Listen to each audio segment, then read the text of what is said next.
This is the 200,000 non-signatures of presiding officers, okay? And so that is the third one. The fourth one is that there are about 7,000 polling stations in whose blue sheets have the same serial numbers, okay? So basically, in order not to bore you, I would like to concentrate on the 200,000 votes. That represents about 1,840 polling stations through which the red sheets were not signed by the presiding officers.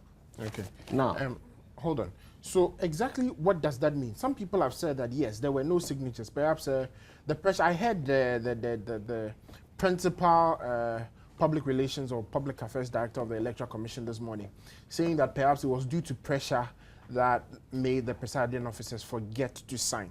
Question is, fine, so there's a pink sheet. The presiding officer did not sign. How does that affect the case?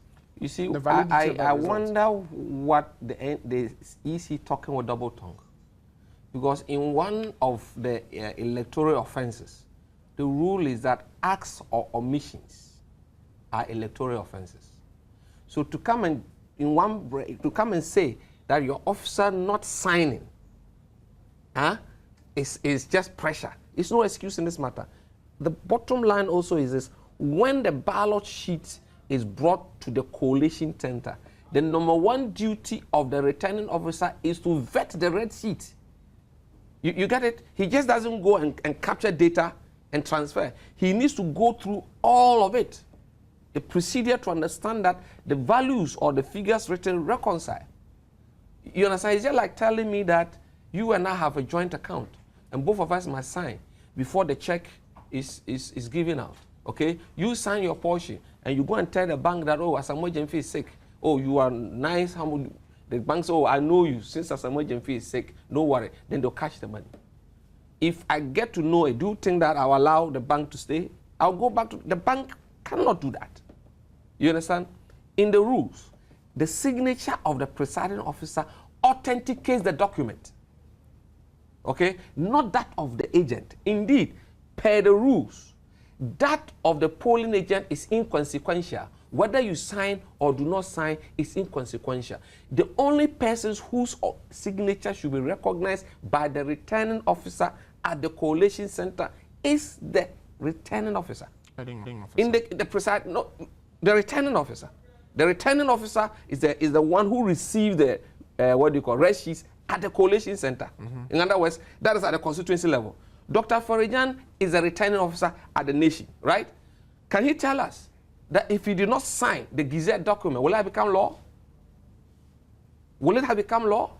So in other words, if I get what you're saying correctly, what you're saying is that, you know, the signature of the presiding officer at the polling station is more or less the validating king. That's right. Can we compare this to a situation where, let's say, there's a check and there is no signature from the person issuing the check? The bank can honor it. If the bank honors it, that's a bogus bank.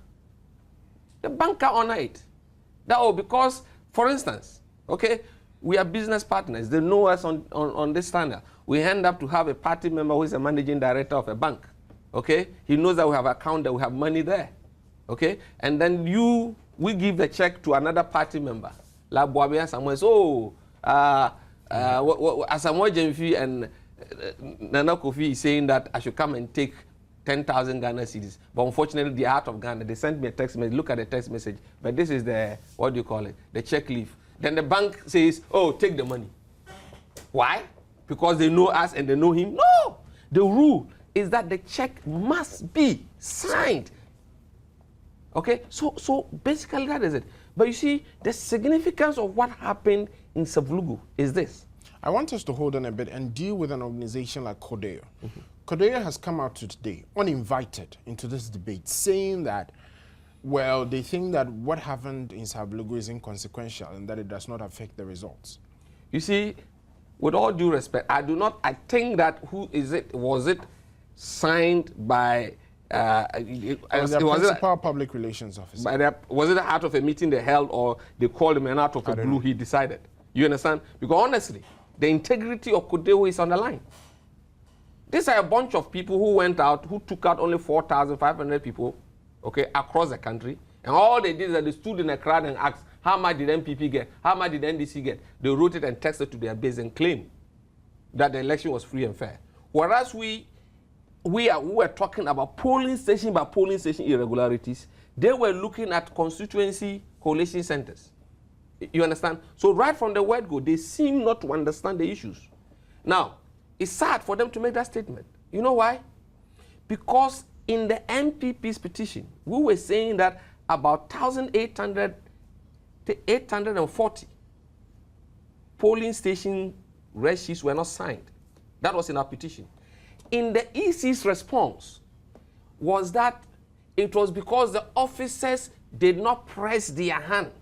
That is why we didn't get the impression of their signature on our copy. Is that not it? Yeah. So that is their defense. They then go to court and ask the MPP to give us further and better particulars. The court said, no, we can give you better particulars or not further. Better means that we can mention overvotes, 400, 600,000 overvotes, outline the polling stations, the polling station number, the constituency in the regions, right? We talk of unsigned polling stations, all the 1,804 polling stations, we outline it. Yeah. We gave it to them virtually last week, Tuesday or Wednesday, okay? Is it any wonder that on the Sunday, they are telling people come and sign? Because if they come and sign, they could then tender into court as evidence that, my lord, you see, we have it signed on the original sheet, but because it was 8 papers, okay, it did not, that probably that of the MPP was the last one. But is that even a tenable excuse? Well, if it's not a tenable excuse, that is their defense before the Supreme Court, and they must present evidence to that effect. You get my point, Kofi? That is it. So there is no wonder that they are going through that process. Those presiding officers who have their conscience are refusing to sign. Have you asked yourself, is there any wonder that they are not paying this presiding officer? You know they've not been paid. Yeah. Why haven't they been paid? So that they can call and say, come to the office. The significant thing is this. The clerk who did that at the district office at Savelugu when she was arrested said it is the district officer who instructed her to do it. When the district officer was arrested, he said it was the deputy regional director who asked him to do it. When the deputy regional director, he said the instructions came from Accra. Why? Is it any wonder that having given them the breakdown, they now know clearly which polling stations they are, and so they are calling these polling station presiders to come and sign so that they can have an alibi. They can justify. They can present the evidence to the court that, look, this is the situation. So it becomes the MPP's responsibility to prove that they are lying. You understand? Because in our court jurisprudence, it is the accuser who must prove. So clearly, the Codeho do not understand these issues. If indeed they do, okay, they would rather be quiet and keep on, keep their fingers crossed. Because their credibility is on the line. You know, they are part of the agencies which said it was free and fair. Is that not it? Yeah. Okay, and for that matter, it will be better for them. And I don't know if indeed the board of Codeho met and instructed the PRO to come with this response. Because I think that the thing happened on Sunday, okay, and I think he gave the response this morning or this afternoon. Yeah. Okay. Now, the other interesting side of it is that the Electoral Commission, by its own standards, refused to give candidacy for the presidential election to people like Nana Konadu-Agyeman and Rawlings on the basis that there were no signatures on their forms. That's right. Now, on one hand, you refuse somebody for a reason of signatures. On the other hand, you are saying that we should validate something because it has no signature. How do you find that? You see, the EC seems to be setting two laws, two standards, and pick them as and when it fits them. If signatures were not necessary, why do you disqualify Agyeman Konadu? Because he was able to quote polling station names and names. He wrote names. Her challenge was getting the people to physically come to Accra and do what? And sign. Dr. Forejan refused and said it has not been signed. And for that matter, she was not going to accept her candidature because the signature was part of it. So how can you tell me that you appoint someone to supervise an election? Okay? And the polling officer retains, or the presiding officer retains the ballot sheet, declaring or accounting for the work for which you tax him to go and do without the signature, and you accept such a report? How? It's totally illogical. You see, sometimes I wonder. This is the same man whose farm manager picks 28 finger lanes of his tilapia, and he takes the person to court. Why? There was an accounting process as to how he got to know it. There was an accounting process. And because they fell short, he held them responsible and took them to court. So you see, principles are principles. I like the fact that you've just made a statement that principles are principles. And I would want to read for the benefit of all listeners, and you can see in my hand that this is Africa Watch edition, March 2012, page 13. Africa Watch proceeded to have an interview with Dr. Kojo Afarijan on the issues of biometric registration and all others. Now, this is what he had to say. The question was, what is the reasoning behind biometric registration? The answer from Dr. Kojo Afarijan was that we are going biometric because we want to put an end to an era where we had multiple names in the register. We are adding a feature that is called verification. That is biometric identification of the voter at the point of ballot. That would also put an end to impersonation. So we will get a clean register with a very firm way of identifying the voter, and therefore that will contribute to the credibility of this election.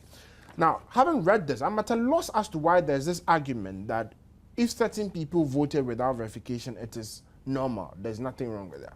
You see, the NDC together with the EC are setting double standards, okay? So that they apply the standards as and when it suits them. That's simple, okay? Dr. Farijan says that the reason why we are going biometric is to avoid what? Double registration.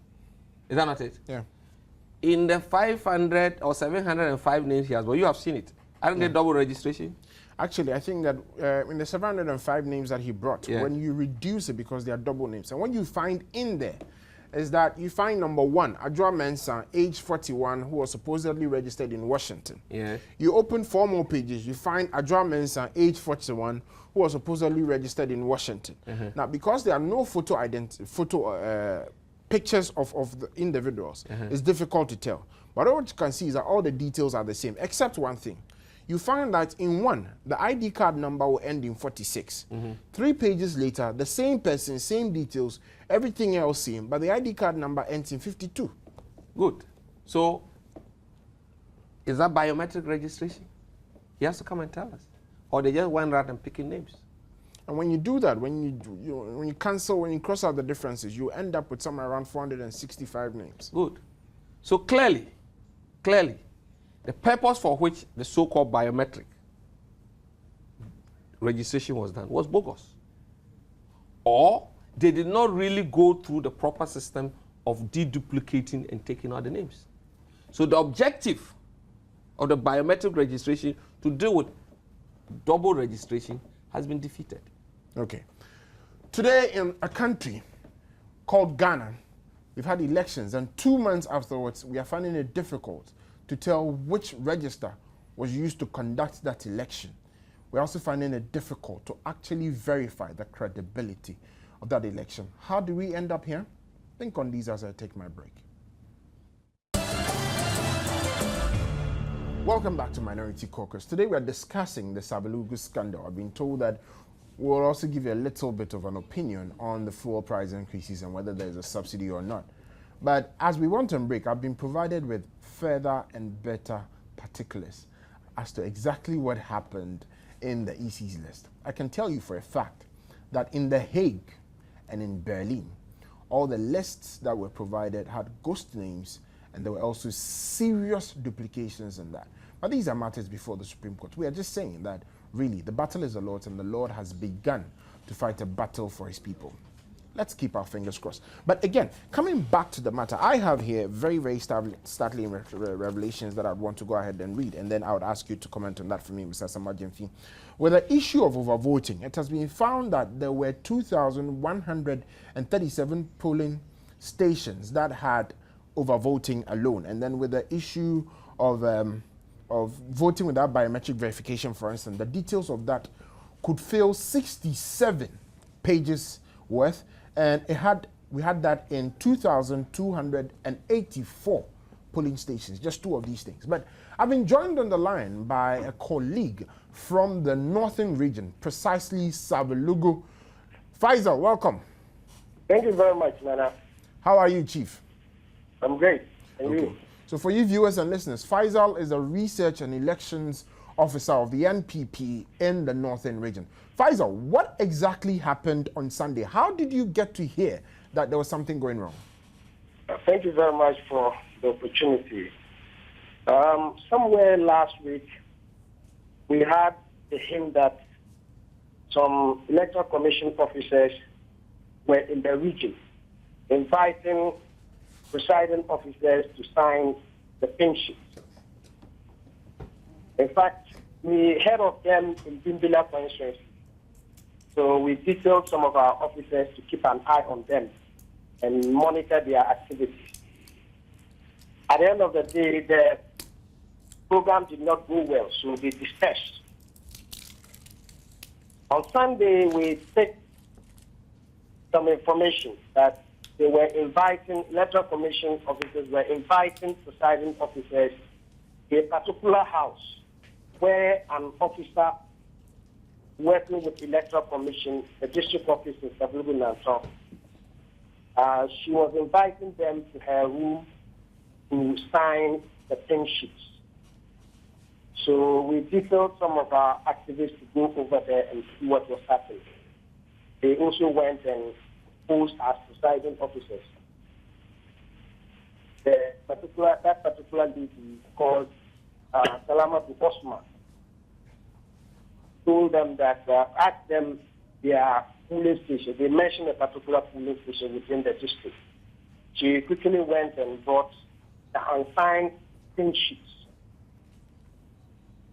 for them to sign that particular column where presiding officers normally sign. So the activists took about 15 pink sheets from her and also a list containing the names of the polling stations that were not signed after the election.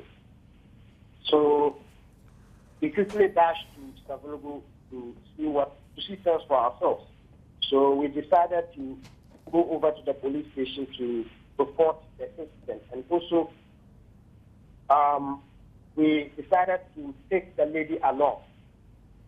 And we took the statement from our activists. Okay. Then the district officer also came. I believe somebody informed him.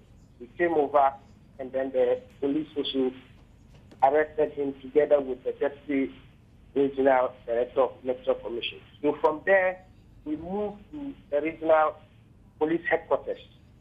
The lady was asked by the crime officer and other officers who were present. She admitted that she was directed by the district officer to invite those people to sign the pink sheet. The district officer also indicated to the police that it was the deputy regional director who instructed him to do that. And their statements were taken.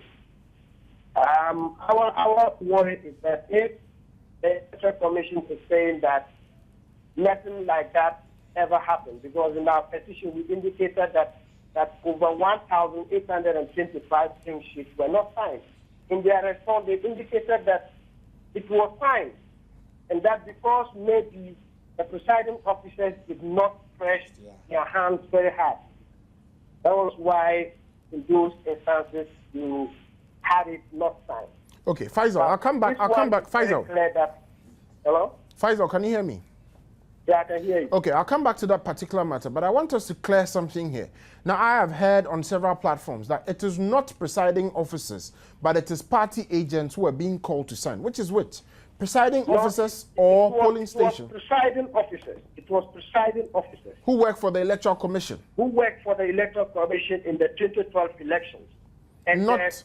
the 15 pink sheets we took from the lady. If you check in the column where the presiding officers normally sign, it was not signed. Okay. Okay. So that has to be clear, because I've heard some propaganda out there that, oh, it's really nothing and that it was just party agents, and it is not the signatures of party agents that are needed to validate those results.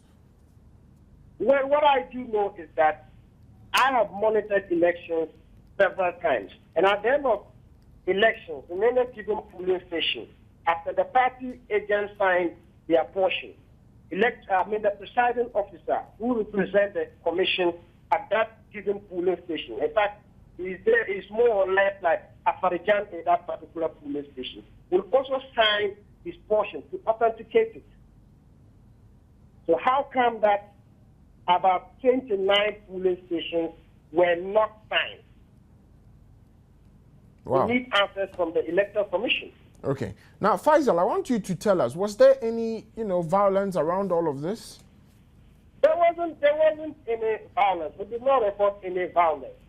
The youth in Savelugu came out, as well as other public spirited people, came and then to take the lady to the police. Okay. In fact, it was the youth that took the lady to the police, and nothing happened to the lady. Okay. Now, we have heard Our that... interest in this matter is that Electoral Commission said that our allegations were baseless. So we just wanted to prove a point to the people of this country that indeed those thing sheets were never signed, and Electoral Commission were trying to do it behind everybody. Okay. So God willing, we got to know and we have exposed the issue. Okay. What's the situation like in Savelugu right now? Knowing that the people, what's the situation like right now in the northern region? Knowing that the 3 individuals have been released on bail. Our people are calm. They want to see what the police will do, because we all know that in any given situation, once you have a problem like this, evidence is what is most important, and those things were provided. I mean, we gave the originals to the police and kept the photocopies. So, and those who were also in charge also admitted that they were actually doing it. Okay. So at the moment, the people of Savelugu, as well as the entire region, our expectation is that at the end of the day, justice will be done. Okay. Now, Professor Emeritus Asiedu Nketia has come out to say that it is the NPP that just wants to be mischievous in this matter. I don't know what he's talking about. Because I normally will not want people to think that what has happened in Savelugu is anything against NDC. In this particular issue, it's NPP versus Electoral Commission. And I believe if NDC and Asiedu Nketia, they wish this country well, they should join us and ensure that the proper thing is done. You understand? None of us. And I don't think NPP, we are just fighting this case just because we want Nanado to become president. We want justice to be done. You understand? If you have a country or a democracy where in it people lose confidence in the electoral process, it's a recipe for chaos and violence. You understand? So nobody is thinking that at the moment we are not mentioning NDC. It's Electoral Commission, because we don't know the political affiliation of the presiding officers. What we know is that they were recruited by Electoral Commission, and behind the scenes, Electoral Commission were inviting them to come over and sign those sanctions, and we thought it was not proper. Okay. Now, Faisal. We usually speak from him that in Wale, Upe, and some other districts, for instance, they have done so. Okay. We are investigating it at our level. At the end of the day, we will make it public. Okay. Just a quick word. This evening, I have also heard Mr. Adekoka, Greater Accra Regional's is it secretary or chairman of the NDC, say that nothing happened in Savelugu and that it happened in Wale. Well, that is his thinking. Adekoka is in Accra. I'm in Tamale. I was there. I saw what happened. And I am telling you, the regional crime officer has spoken. The police public relations officer in Northern Region has spoken. You understand? And it was the police the matter was reported to. Okay. So if Faisal is in Accra engaged in propaganda, that is not our business. Okay, if Let you him engage in his propaganda. But we are talking about facts. Thank you very much, Faisal. If you hold the line for me a little bit. Mr. Asamajenfi, now, this is exactly what happened, according to Faisal, who was there as well. What do you think? It is clear an attempt by the EC to tamper with evidence. Indeed, that is the more reason why the petitioners had filed, as part of the interlocutories, requesting that the EC, the court should order the EC to, file before the courts. Okay? Sequester all the documents. Yeah, that's right. So that its sanctity could be protected. But you see, the EC went in and said no, because we have copies of it. All right? So the legality of that will also come to play. And I believe that the justices will begin to see through the wisdom behind our request that these things be done. I'll ask you the same question I asked Faisal on the line. Professor Emeritus Asiedun Ketia has come out to say that we are just playing games. Alias idiot in court. Right? That didn't come from me. Yes. He said the idiot can go to court. And now he's the one in court interpreting virtually everything, he has, rationalizing it. Yes. I don't know. Do you believe him? Is he not the one who told the whole of this country that people in MPP went and printed NDC T-shirts to beat MPP? Is it any wonder that he can come out with this thing that it is MPP that went to do it? Is it any wonder that they are in self-denial? That the regional chairman will say it did not happen in Savelugu, but it happened in Walawal. But in any case, is it proper for the EC to go tampering with evidence? This matter is criminal, They say it has no effect on the results. Well, you see, they are quick in saying that. And I'm not surprised. First, they say, MPP has no evidence. Now, not just want to prepare the ground for 2060. Didn't you hear that? Yeah, but... we can't go to court. Then we were in court. Then when we were in court, they said, any idiot can go to court. And they were the first idiots to plead, to join. You understand? Now we are there. They were saying that we have no evidence. Okay. Okay? We could not present the evidence. We have presented the evidence. All right. So you hold on. Faisal, are you still there? Yeah, I'm online. Okay, Faisal, so now, this is where we are. What's the way forward? What we are thinking is that the Electoral Commission should stop some of these things and then go to Supreme Court to answer the questions we have raised in our case. Okay. Rather than engaging in this clandestine activity. But I hope you continue to be vigilant. Absolutely. Okay. Absolutely. Our eye is on them. Nothing will escape our eagle eye. Okay. Now I'm going to give you two chances to speak to two different groups of people. Number one, all regional executives of the NPP. What do you have to say to them? Well, I will say that they should all stay vigilant and put their ears to the ground, because we believe that there are so many things going on across the country, and it is incumbent on us to stay on and watch and ensure that the Electoral Commission does not play games with us. Okay.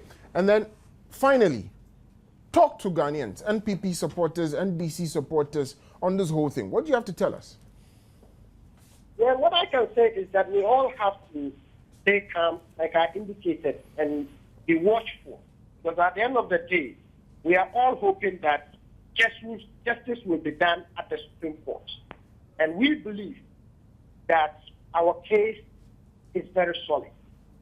And at the end of the day, the Supreme Court, the 9 wise men will speak. And when they speak, Ghanaians will know that we are not playing games with them. Okay. So far as we are concerned, the battle is the Lord's, right? Absolutely. Okay. Absolutely. Thank you very much, Faisal, for giving us the first-hand information as well. To you, the viewers, there you have it yourself. Do not be deceived by the propaganda. Today, we live in a country that is ruled by lies. But we know that the battle really is the Lord's. I'll take my next break.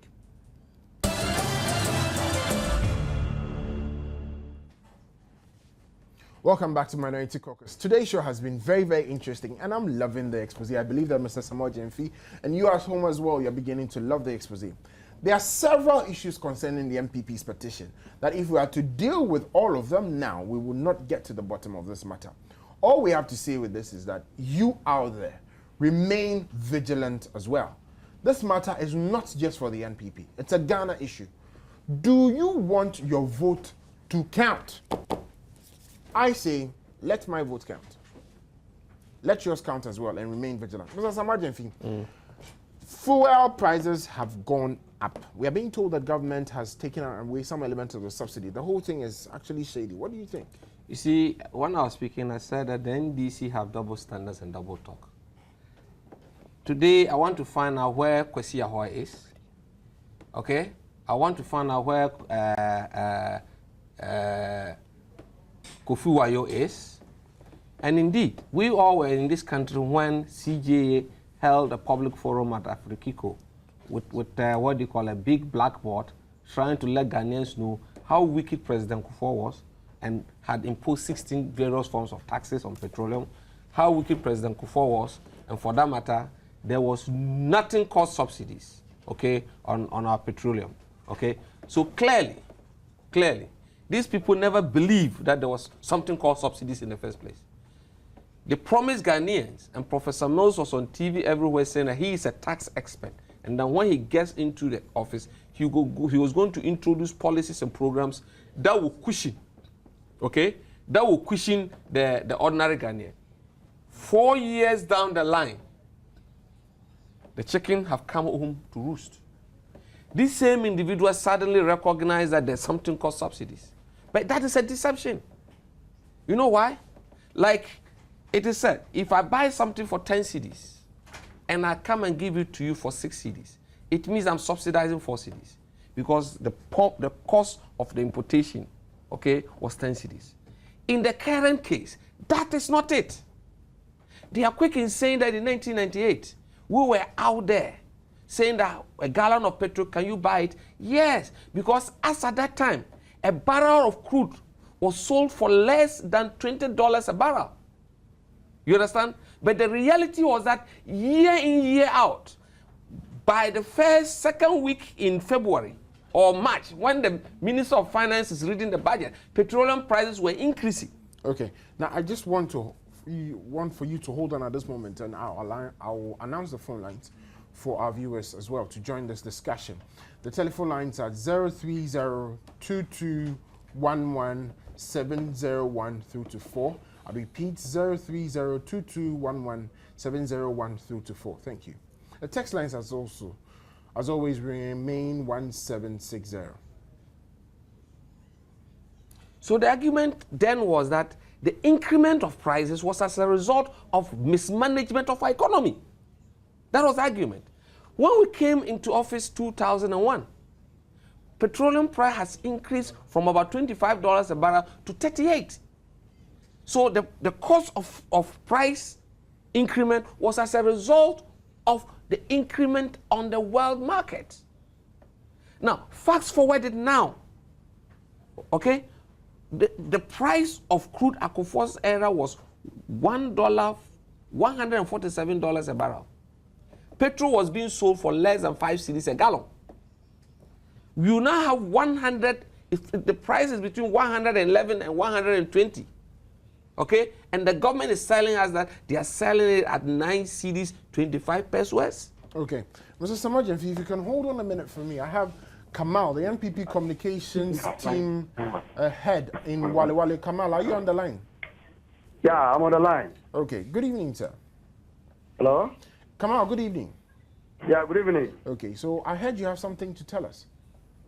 Huh? I heard you had something to tell us. Very useful information. Yeah. Go ahead. Yeah. With regard to what my good brother from the Savelugu rightly put it, Faisal. The same thing applies to my district, that is West Maputo district, Northern Region 2. You see, with regard to that particular incident, I don't been this particular Savelugu issue, wouldn't have been aware of what is really happening over there. It was yesterday that when this particular matter broke up, that we have this information that even while there, people are there bringing one or two things just to correct one or two figures in there, which we are not all that happy of.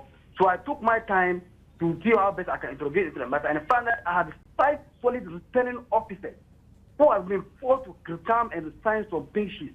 And they've already done that as we're speaking. And the one who was saying this was from the District Electoral Commission office by name Mr. Richard, who was sending this particular pink sheets round for them to now sign. You get a point? So yeah, if you now does it, what is the reason behind that? Now, you added some figures. These figures that even they obtained from our, they was also added to the figure that they used in declaring John Dramani Mahama, the NDC president that we have today. If you now have this figure to declare the president, that means that there was a problem with the right particular pink sheets and the returning officer refused to sign them. So there was no need for them to now come and sign this again. And the positive here remain against this. Now, if you now add this to that, let's subtract that from that. But it means that there was a problem that it would refuse to sign.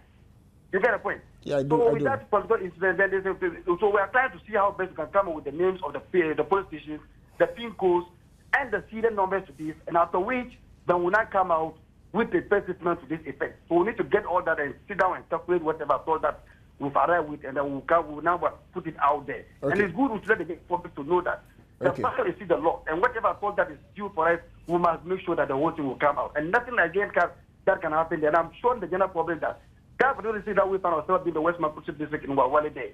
Okay. Nobody can even cheat on us and nothing else. And we must come out with it. Okay. And we'll come out with names of those returning officers. Come on. Yes, sir. Thank you very much for this information. I would want to personally work with you on this information, so stay in touch, all right? Okay, sir. Thank you very much. Let's keep it up the good work. Okay. Thank you. Now, Mr. Asamoah, what do you make of all of this briefly? A grand scheme to tamper with evidence. Okay. I have a call on the line. Akuma, how are you? I'm fine, thank you. Akuma, can you please reduce the background noise? Contribute. Good evening. Good evening, Chief. Can you please? Yeah. All what I'm trying to tell Ghanaians that every Ghanaian, a lovely Ghanaian, should be watchful, should be very, very watchful, because what the Electoral Commission is doing actually is unbearable. And for that matter, Afarijan has arrested and be prosecuted immediately. Tomorrow I'm going to have a press conference. You see, it's so bad. You see, we are hiding behind democracy and doing all sort of, I can't describe it. What kind of country are we in? Akuma. It's so bad. People are just lying, and so people appreciate that. When a chief talks, hey, a pastor speaks out, there's a problem. In fact, we have to go on the street.